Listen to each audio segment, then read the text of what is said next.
ฟังสถานีวิทยุกระจายเสียงแห่งประเทศไทยจังหวัดลำปาง FM 97 เมกะเฮิรตซ์บ้านเมืองเรารุ่งเรืองพร้อมอยู่หมู่เราชาติศาสนาพระมหากษัตริย์คือสถาบันหลักที่อยู่คู่ประเทศไทยมายาวนานความมั่นคงของชาติไม่ได้อยู่ที่ใครคนใดคนหนึ่งแต่อยู่ที่ความเข้าใจและความตระหนักรู้ของพวกเราทุกคนร่วมกันปลูกฝังความภาคภูมิใจในความเป็นไทยศึกษาประวัติศาสตร์วัฒนธรรมและคุณูปการของสถาบันหลักเพื่อส่งต่อความเข้มแข็งนี้สู่ลูกหลานเราคือพลังรักชาติร่วมสร้างสรรค์และปกป้องผืนแผ่นดินไทยด้วยจิตสำนึกที่ดีสำนักงานประชาสัมพันธ์ที่ 3 กรมประชาสัมพันธ์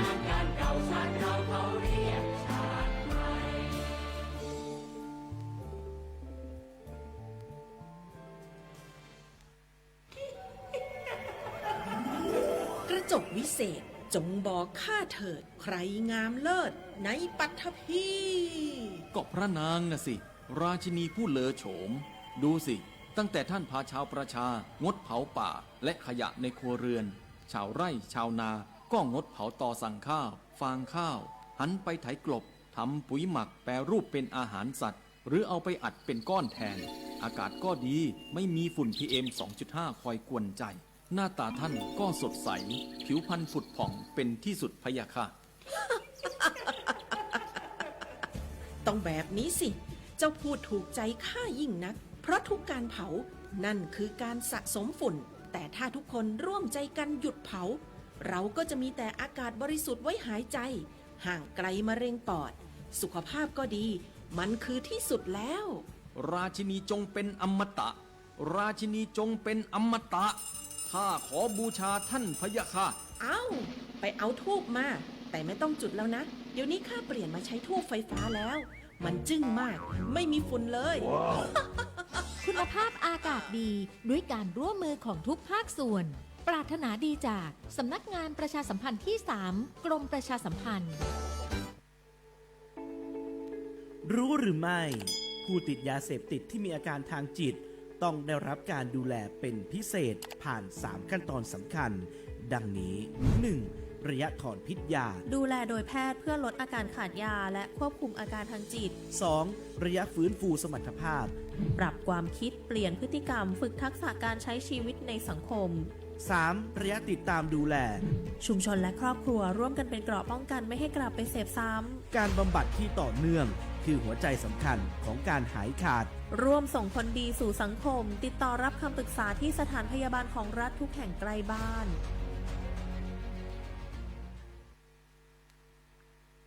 นะโมตัสสะภะคะวะโตอะระหะโต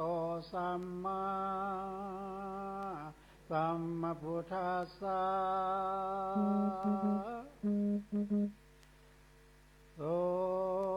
ปปุตติตากาเนตังอปัสสันโตเสนาปัตติงอปุถิโตติสันทังโวโดลาสัพปุริสัตทั้งหลายตั้งยิ่งใจหนุ่มเทาส่วนวะพระสุเจ้าสุริยาวงศ์กันโง่คิงองค์สะดุงเตือนหายแจ้งเจนความฝันพอ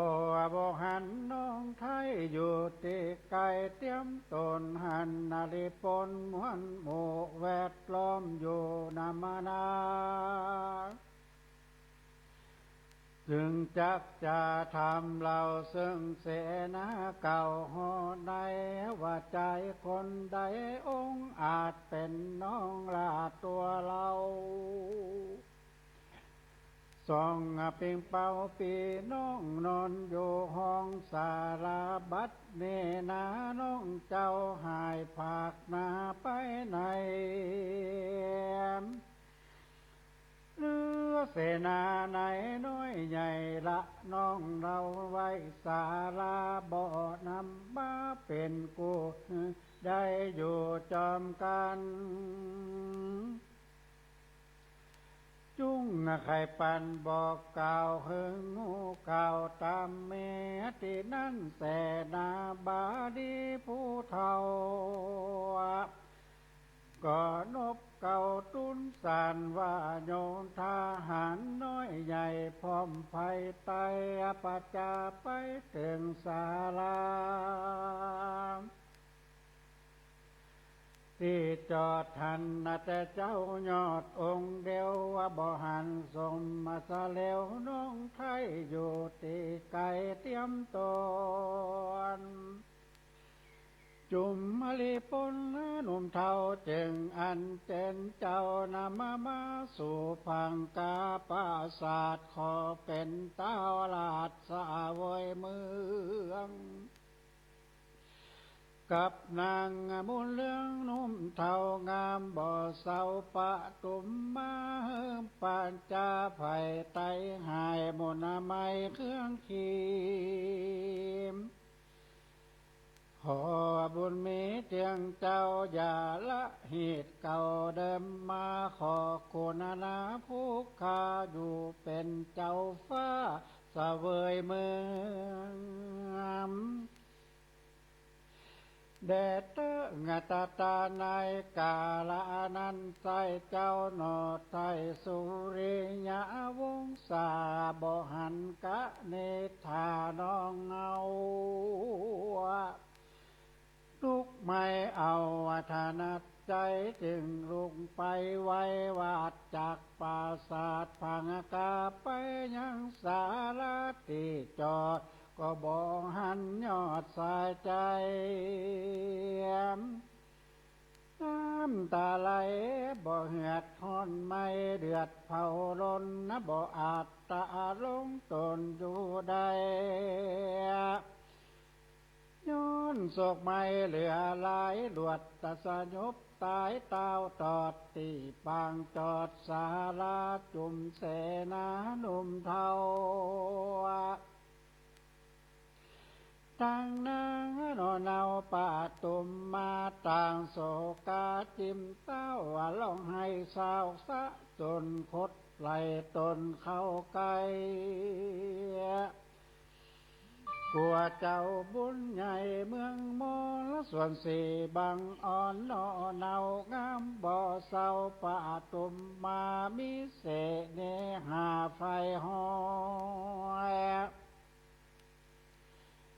ในใจเจ้านาดน้อยสุเลยาวงรวดเต็มองค์นางไทยเขานางไก่รูปกายามแล้วใครจะกล่าวเจว่าขอเจ้าปีเจียงคานมีสมปานแก่กาอย่าละข้าป่าตุมมาขอจงคนนาตัวข้าอันเป็นกรรมผ้ายิงเดียวทุกเป็นเปลวทางตองในแห่งห้องหอลาไทยบ่มีไฟดับใดล้นเอาไม่คือนาวันขอเจ้าหอจันตนาองค์อาจลูกมาสะเวยลาดจอมนางอยู่หอควางใหญ่กว้างจ่วยก่อสร้างสะเวยลุ่มขอใส่อุดมนอตาวอย่าฟังฟ้าหมอลานะจงลุกขึ้นมาอย่าจ้าหือขันต่อหน้าเร็วปันนางจอมขวัญยอดซอยลิลำถอยนาก็มีขันและนาโสสุริยะวังสวมส่วนนวเจ้าสุริยะวงป่านาแผ่วสะยบไปหน่อยหนึ่งแล้วก็ขึ้นมาจุ่มเสนาน้อยใหญ่นบกราบไว้อัญจาลีวางขอเจิญเต้าบุญมีเป็นเก่าไปเป็นเจ้าเวียงใจจุมคนในผู้ข้าพร้อมแถวทวนนาหมู่โยธาข ขออาสาสอดหาเจ้ายอดบัวละวงตนเป็นองค์น้องเต้าพับไฟดาวแดนดินขอพระนารินทิลาดยาไม่มาดมองผ่านโยธาหานหมากเต้าเตียงปะน้องเจ้าบ่อสังการขออาราธนาหนอเจ้าตนโยธายาวบุญลาเข้าป่าลาสะเวลาดอยู่ป่าสาเตรียมน้ำในหอขวางยอดซอยฮือไผ่น้อยเจ้าไตสุขบานใจลายหลากตามมาอุปคากายามเขาหากกระประสงค์ส่วนสุริยะวงยุทธใหญ่อดโศกไม่มาววนก็รับมาในวนสะเวลายามนานามานุปอามาตเสนาจังนางปะตุมมายอดซอยใจเตียนจอยนามานาเอากันมาแวดล้อมแห่นนายอ้อมเป็นปริวารนำหน่อภูมิบานตนองค์อาจขึ้นสู่ปราสาททองคำเจ้าบุญนำสุวริยะลาดทุกนบ่ขาดเสียใจน้ำตาไหลละย้อยก็กล่าวถอยว่าที่ชมสีนอเนางามบ่อเศร้าป่าตุมมาตั้งเสนาน้อยใหญ่หึงหูควายตั้งคนมากก็ออกสงสาร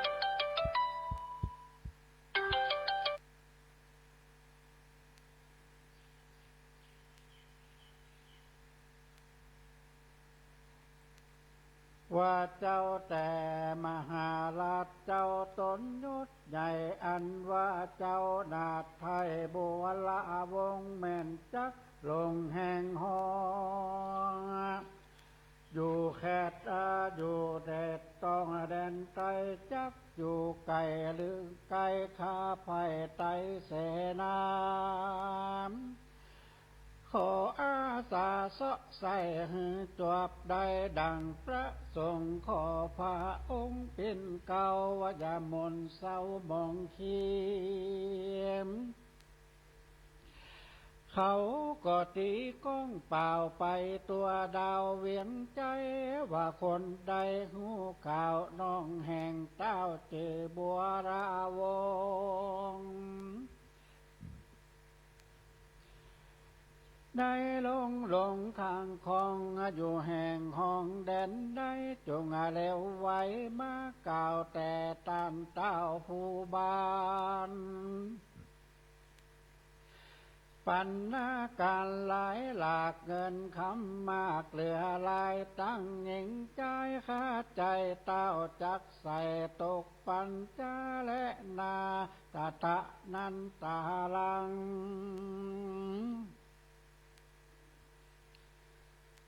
ทัดนั่นไปแถมเราอามาตเก้าเตรียมใจก็ฮือตีกองใจเปล่าห้องไปไขว่ห้องปลาลามปัญจาละนากรนามาถอนนละภาคเว้นเสียจากกองธรรมมาบ่มัวคำกาหยาบบ่ข้านาเพียงสามจุมบาจาภัยไตบ่เดือดไม่มองผ่านอยู่สมรานตัวต้องคงเขตห้องเวียงใจเสนาในผู้เฒ่าอามาตเก้าวปุโรหิตตาจารย์ก็ตุนสารกลมเก้าไว้ซึ่งเจ้าบุญภาย ว่าอุปมาปะมาหมายเมียดไว้คือไม่ใหญ่โปวัสไลมีลมใบแพร่กวางสัดอยู่สังเศร้านอนหายอาวรณ์วิโยกจุมาตุกโศกนี่ไก่อุปปาไม่นิใสคือเต้าไทยตาลงธรรมคนหน้านำได้น้อยอากาบ่อต่ำก้อยมองผ่านสุขสำรังคำเจ้าย้อนบารมีเจ้ามุงบนจุมมาลิปนจุผู้จมเจนสู่สมมนัสสาอุปปามาหนึ่งใดกินน้ำใหญ่วังทานสัตสมาลานอยู่กวางจุฟังคังแดนดงปู่ป่าสอนจมเจือนน้ำอะไรลื่นเย็นใจกันละคนใดลงอาบเย็นสลาบกาญาอุปปามานิใสคือเต้าไทยบุญเลืองสะเวยเมืองใหญ่กว้างจุ่มไผ่อ่างเจยบ้านจ้าอะไรนาสุริยาวังโสส่วนนวสุเรยวงโนเดาได้เป็นเจ้าภาพเพียงใจยังอะไรบ่แล้วยังน้องแก้วบัวละวงที่ใจจงดันสอดตะกานิ่งลอดคงหาว่าคนใดจะเท่าข่าวจะกมากล่าวไขปันว่าเจ้าจอมขวัญน้องปีตกอยู่ที่แดนใดตกแดนไก่หรือไก่ตกจากไกลเครื่องขี่หรือเป็นดีจมเจนอยู่เตี้ยเอินแดนไก่บ่มีไผสักผู้จักมากล่าวอุปนาฟังเจ้าว่าก็ยังยืมกันอดอยู่หานาเมินนานโศกมองผ่านหลายแหล่ตกกลมาแผ่หัวระไทยส่วนเสนาไหนด้วยใหญ่อันไปเสาะใส่สะแวงหายังกานิษฐาน้องเจ้าไข่เป่าเสาดาดานตึงสะทานตาดาวแห่งตานเต้าแดนไกลตั้งไปในไปดอกทุกแดนขอกสีมาเสาะสะแวงหากไว้แล้วบ่หันน้องแก้วแดนใดสุดวิใส่บางผัวก็ปอกสู่คืนลังปิกมายังตีเก่าโดบเก่ากับปุนสาไข่ขี่ยาบอกเก่าแก่ตานเต้าตามมีก็มีหันและนาเจือนักปาดตาลงยานส่วนเต้าว่าผู้บานสุริยะลาดกะปาตาดาลามนาก็ยินอาวรณ์กึดถึงเจ้าตอดบนละวงพุทธองค์บุญมาก่อนได้ภาคเสียกันใจติดพันจองห้อยลิลำถอยนาตุกเครื่องขากังแกนถมทางแน่นอละไทยน้ำตาไหลบอกขาดว่าเป็นเจ้าป่าศาสตร์ใส่สีกันบ่มีน้องเดาอยู่เตรียมเฝ้าห่อใจสุขบ้านใจหลายและจักมีแต่แดนใดดังลือใส่ใจน้องไทยละปีไว้นี้ไปแอวว่าต่างไกลไปนาหรือว่ากว่าขึ้นหลังมาละยังปีไว้หือตุกเอาไม่เหลือลา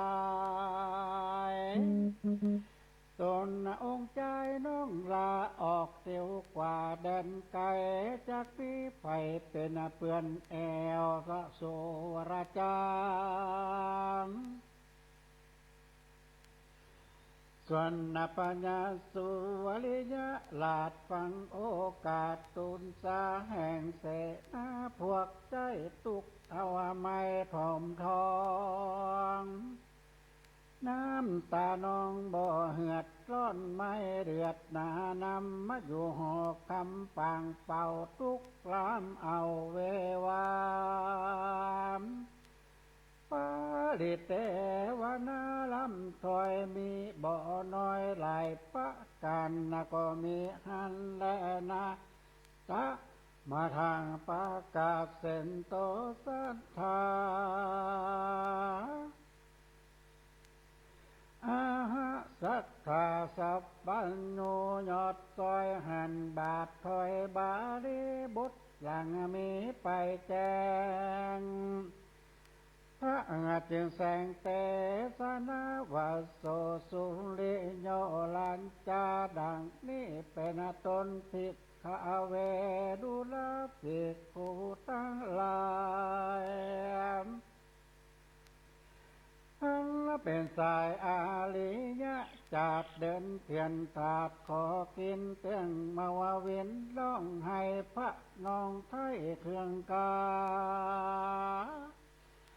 ส่องเราลากากาศปัดแม่ลาเตวีดันดงอดีเตียวถอดพัดมาหลอดเชียงใจ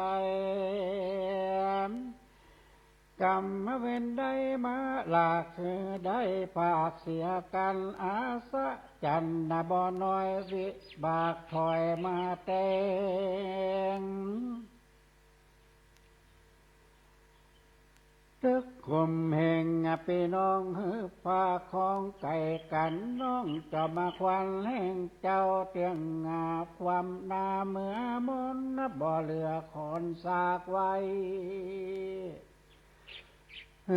ปีไทยแหล่งหันเจ้าหอจังยศใหญ่ตุกเอาไม่ถนับใจ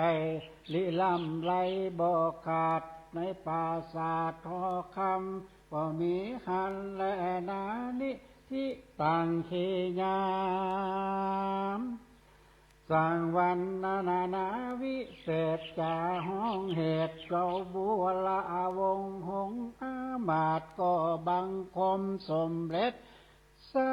รเด็ดแล้วเต่านี้ก่อนแล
สัจจา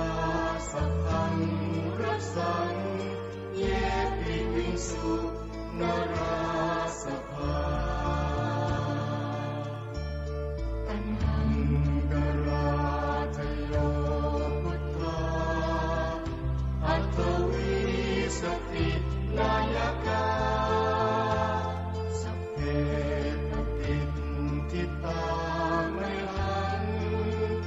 มัทธเกเตมุนิสร